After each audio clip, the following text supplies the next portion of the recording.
د پیپل حجره کې به م یو خپه په بله اچولي ها هی د دې نه څه مطلب خرڅه کوي ولې یو ټوټه او ښه په ویټو او په پراډوګانو کې ګرځئ ظالمانو چې مونږ خدای له لږې مړه نه کړو چې دیاړي او دا دی په ګرنډیانو کې ګرځو نو تاسو به ولې خدای پاک دغه کوي خرڅه کوي یو ټوټه ځمکه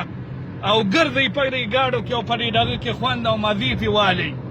اورې او نور د پیپل حجره کې چې کوم دی د پردی ګسۍ مه شمارئ اورې او تکړه شي ځان له دغسې ښکلې ګرنډیانې ویټې پراډوګانې را پیدا کوي او ګرځئ پکې خرڅه کوي یو ټوټه زمونږ خو ولاکه خپل عیسه مرګ هم زمونږ نشته دی او دا دی الحمدلله بیا هم په دې نوو ګاډو کې ګرځو تکړه شي تاسو هم یو ټوټه ځمکه خرڅه کوي او باقي د دې پیپل د حجرې نه روځئ او د